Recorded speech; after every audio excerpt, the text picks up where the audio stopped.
ዘካተል ፈጥር የሚሰጠው የኢድ ማሳለፊያ ላጣ ችግረኛ ሰው ነው። ተቀባዩም በተራው የተቀበለው ዘካ ከበዓሉ ዕለት ፍጆታው የሚተርፍ ከሆነ እርሱም በተራው ለሌሎች ዘካተል ፈጥርን የመስጠት ወይም የማካፈል ግዴታ አለበት። ይኸውልህ ከቁርአን በጣም ይደንቅ ነገር ቁርአን ለሰው የመጣ መጽሐፍ መሆኑ ሰውን የሚያናግር መጽሐፍ መሆኑ። አሰላሙ አለይኩም ወራህመቱላሂ ወበረካቱ ዲቻናላችን ቤተሰቦች እንዴት ናችሁልን? ዛሬ በአዲስ ቪዲዮ መጥቻለሁ። ለዛሬ ይዤላችሁ የመጣሁት ቪዲዮ ዶክተር አብይ አህመድ ስለ ዘካተል ፍጥር የተናገሩት ንግግር አለ። እስከ መጨረሻው ድረስ የምትከታተሉ ከሆነ የምታዩን የሚሆኑ ሌሎች ምርጥና አስተማሪ ቪዲዮዎች አሉ። ታዲያ ቪዲዮ እንደተለመደው ሁላችሁም ላይክ በማድረግ እንድትጀምሩ ጋብዛለሁ። ይህ ቪዲዮ እንዲዳረስ ደግሞ ሼር አድርጉ። ለዚህ ቻናል አዲስ ከሆናችሁ ሰብስክራይብ ማድረግ አይረሳ። የደወል ምልክቷን ይጫኑ። በቀጥታ ወደ ቪዲዮ። ጓደኛው ለጓደኛው ዱዓ ያደርጋል። አላህ ጓደኛ እኮ ደህና ሰው ነው አቅምም አለው እንዴንም አይደለም አንደው አራት ሚስት ማስተዳደር ይችላል ነው ሁለት እንኳን ስጠው ይላል ዱዓ ያደርጋል እና ስለማቀው ነው ይችላል ሚስቱ ተገብረ ይሄንን የሚለው ግን ለሱ እኮ አይደለም ገብቶኛል ለጓደኛው ነው አይዋ ለራሱ አይደለም እሱማ አቅም ሰው እንደሌለው ያውቃል ያለ ስጠው ጌታዬ አخلاቅም አለው አቅምም አለው እኔ ባላገኝም ማለት ነው ለሱ ከሰጠልኝ በቃ እኔ እንዲያገኘው ነው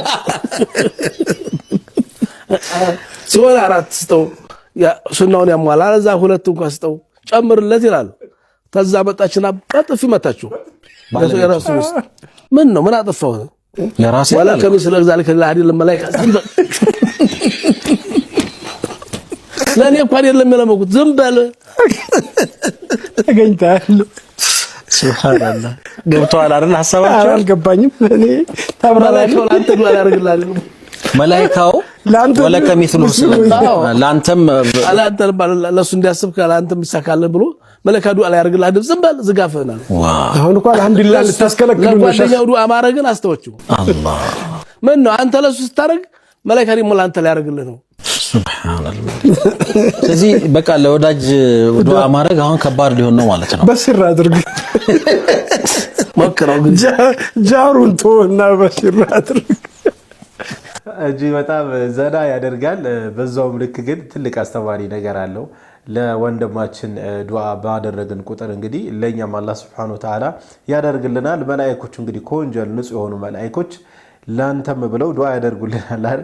እንግዲህ በታሪኩ ላይ እንደተመለከታችሁት ለወንድሙ ወይንም ለጓደኛው እንግዲህ እየተመኘለት ነበር ሁለተኛ ሚስት አቅምም አለው እያለ ባለቤቱ ግን ስነ ስርዓት እያለችው ነበር። ምክንያቱም መላእክት ላንተም ብሎ ዱዓ እንዳያደርግለትና ስለዚህ ለወንድማችን ሩቅ ላለ ወንድማችን በስነ ስርዓት ቁጭ ብለን ስራዬ ብለን ዱዓ ልናደርግ ይገባል።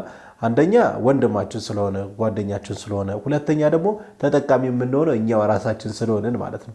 በዱዓ እንበራታ። ይኸውልህ ከቁርአን በጣም ይደንቅ ነገር እንገር ቁርአን ለሰው የመጣ መጽሐፍ መሆኑ ሰውን የሚያናግር መጽሐፍ መሆኑ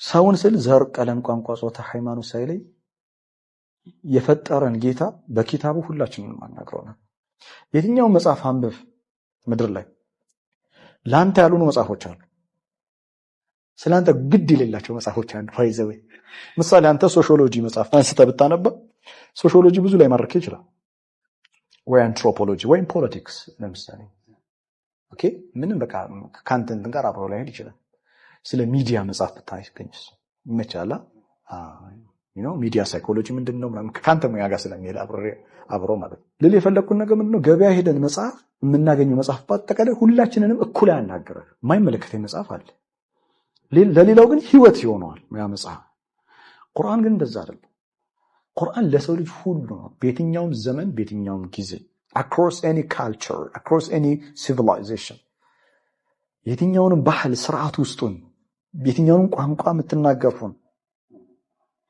ቁርአን ሰውን ለሰው ይመጣ ነው በቃ ሰው ነው ሰው ሲያነበው I am here እኔኮ እዚህ ውስጥ አለሁ እኛ የሆነ ነገር ውስጥ መኖር እኮ እንፈልጋለን አንተ በመጽሐፍ ውስጥ አለ ስላንተ አለ ለዛ ነው ለቀዳን ዘና ኢለይኩሙል ኪታብ ወደ እናንተ ዘንድ መጽሐፍ አውርደናል فيه ذكركم በውስጣችሁ ሌጌሲያችሁ አለ የእናንተ መወሳት አለ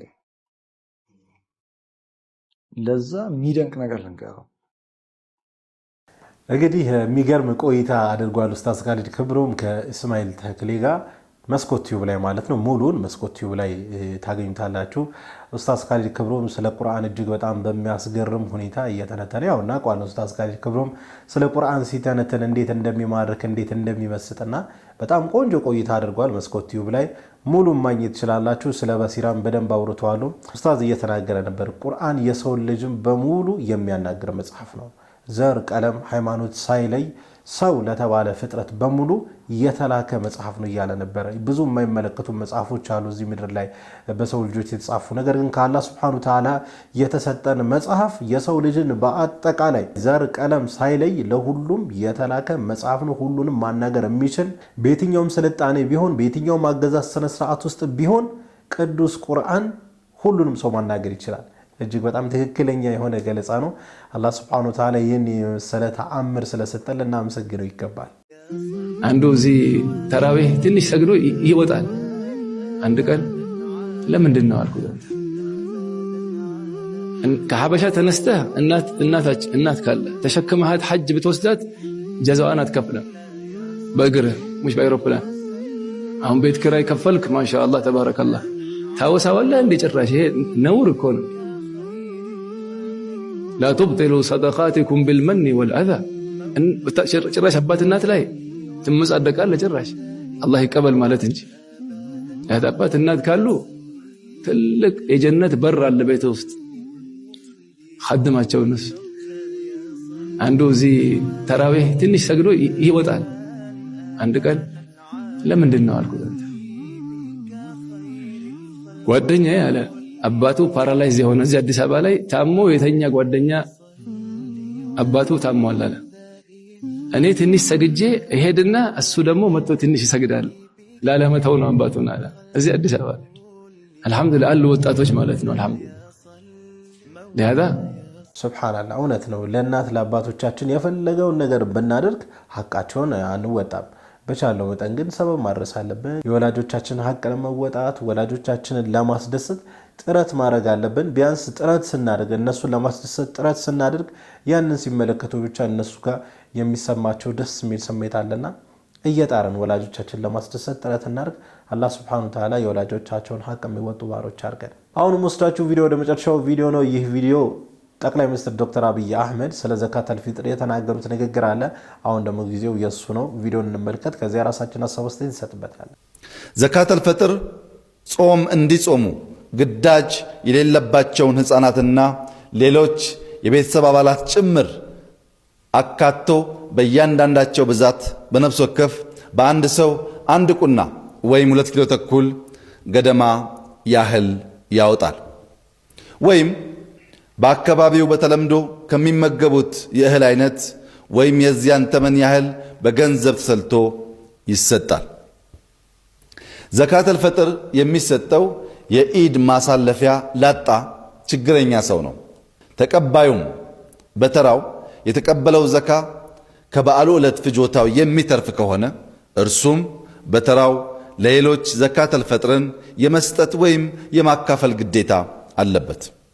ይህ ልማድ ከእምነታዊ ጸጋው ባለፈ ማህበራዊ ኑሮን በማጠናከር በኩል ለሀገር የሚኖረው ፋይዳ እጅግ የጎላ እንደሆነ ምንም ጥርጥር የለውም። ሌላው የኢድ ውበት ዘመድ ከዘመድ ጎረቤት ከጎረቤት ጋር መጠያየቅ መመራረቅና አቅም በፈቀደ መጠን ደስታን ለመግለጽ ቤት ያፈራውን መቋደስ ነው። አማኙ ስጦታ ይቀያየራል። በተለይ ለበዓሉ ማረድ የማይችሉ ችግረኛ ጎረቤቶች ካሉ ደግሞ እነርሱን በስጦታው ማሰብ ግዴታ ነው። የምንሰጠው ስጦታ አነስተኛ ቢሆንም እንኳ ዋናው እነርሱን ማሰባችን ነው። በትክክል ዶክተር አብይ አህመድ እንግዲህ አንዳንዴ ኡስታዝ እያወራም እየመሰለኝ ነው። ምክንያቱም በደንብ ነው ስለ እስላም ጠንቅቀው የሚያውቁት። ስለ ዘካተል ፊጥር አሰፋፈር ራሱ በደንብ ነው የሚያውቁት። ሶ ማሻአላህ አላህ Subhanahu Ta'ala ሂዳያን ይወፍቃቸው ነው ማለት ፈልገው። እውነት ነው። አሁን ዘካተል ፊጥርን በአግባቡ የምንሰጥበት ወቅት ላይ ነው ያለ ነው። ዛሬ ሌይሉ 29 ነው፣ ረመዳን ደግሞ 28 ቀን ጾመናል። አንድ ቀን ወይ 2 ቀን ነው ከዚህ በኋላ ያለንና ስለዚህ ከወዲሁ ዘካተል ፊጥርን ለተቸገሩ ሰዎች ኢድን ደስተኛ ሆነው እንዲያሳልፉት ቶሎ ልንሰጣቸው ይገባል ብዬ አስባለሁኝ። መዘግየት የለብንም። አለበለዚያ ዘካተል ፊጥር ካላሟላን ያው እንግዲህ የረመዳናችን ውሃ ነው የሚበላውና ስለዚህ ዘካተል ፊጥርን ማውጣት አንዘንጋ።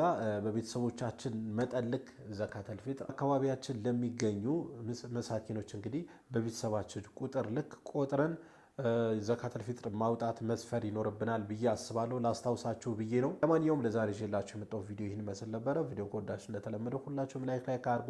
የቪዲዮ እንዲዳርስ ደግሞ ሼር አድርጉ። ለዚህ ቻናል አዲስ ከሆናችሁ ሰብስክራይብ ማድረግ አይረሳ። የደወል ምልክቷን ይጫኑ። ኢንሻአላህ በቀጣይ በአዲስ በቆንጆ ቪዲዮ እስከምንገናኝ ወሰላሙ አለይኩም ወራህመቱላሂ ወበረካቱ።